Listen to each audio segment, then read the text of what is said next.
السلام عليكم متابعينا ومتابعين قناة التقنيات. شرحنا اليوم عن ريلز الايفون. الكل بتحديث هونيستا صارت عندهم مشكلة من يرفع اول شي فعل خيارات ريلز الايفون ويرفع ريلز ايفون، راح التوقيت يصير جوا، وكذلك اليوزر وتختفي علامة الريلز مالت الستوري. فحلها شنو؟ طبعا هاي المشكلة صادفت مستخدمين هونيستا. أكرر، هاي المشكلة صادفت مستخدمين هونيستا. حلها شنو؟ أول شي ندخل التطبيق هونيستا. طبعا الشرح راح يكون خطوة بخطوة. نروح لإعدادات هونيستا. بعد هذا الخيار مثل ما محدد لكم راح أحدد لنا.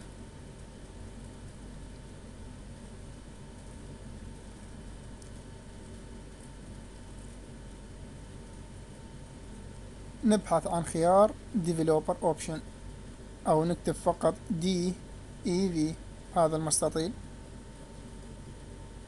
DEV Developer. فعل هذا الخيار، نرست التطبيق، نرجع ندخل إلى من جديد.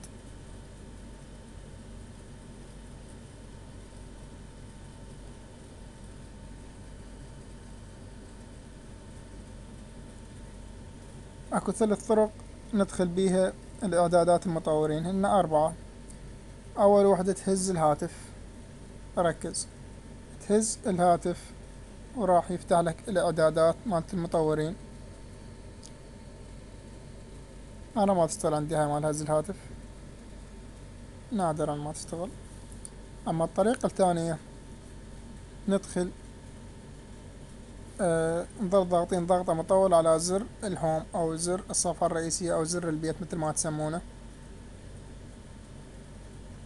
او الطريقة الثالثة ندخل البروفايل، بعدها ال3 خطوط اللي فوق طرف الشاشة مثل ما حددت لكم،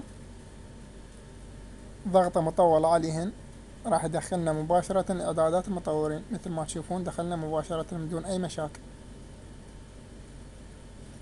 احنا نستخدم الطريقة التقليدية أفضل، لأن هي الأكثر استخداما من قبلكم طبعا.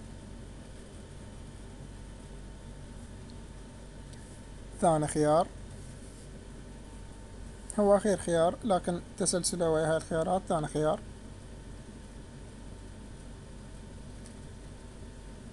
هذا الخيار مثل ما راح أحدد لكم، تدخلون إليه.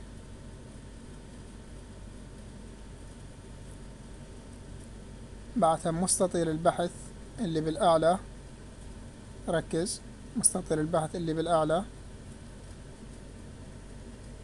تلصق هاي العبارة Stories Originality Immersive Reshare. Immersive هاي ما أدري شنو. المهم هاي الخيارات أول شي ذن الخيارين لا تتدخل بيهن، هن ذن أساسا هي الخيارات كلها متفاعلة من هون يستح. أساسا هي الخيارات كلها متفاعلة، لا تتدخل بيهن ذن أول خيارين. تنزل لهاي الخيارات، الخيار هذا الجوا، تضغط على عرض المزيد أو عرض الكل. ظهرت عندنا 5 خيارات. هاي ال5 خيارات كلها تلغي تفعيلها. تضغط رجوع ثاني مرة، بعدها ريستارت اب، ترست التطبيق من داخل التطبيق. شوف وين اشرت لك، تضغط هنا ريستارت اب، نضغط عليها، رست عندنا التطبيق. نشوف ان ريلز، انشار كستوري، نقلل الصوت.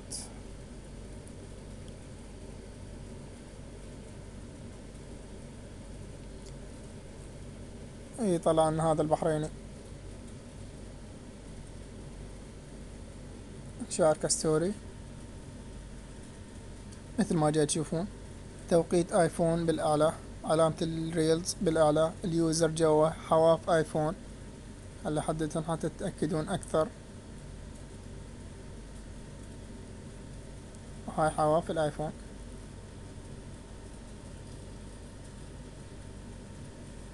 لهنا الشرح يكون خلص، وأتمنى تكون استفادتوا. هو أكيد استفادتوا من هذا الشرح، وأتمنى تشاركون هذا الفيديو لأصدقائكم، والمستخدمين هونست البقية، تضغطون على زر الإعجاب. في أمان الله. خلينا نكتب يوزر القناة. إذا هذا الفيديو راح نشرنا بالتيك توك شاركه من التيك توك، فقط انسخ الرابط وحط لايك فضلا وليس أمرا. أما باليوتيوب تعرف خلي لايك وانت ماشي. هاي ألوان حلوة. باي باي.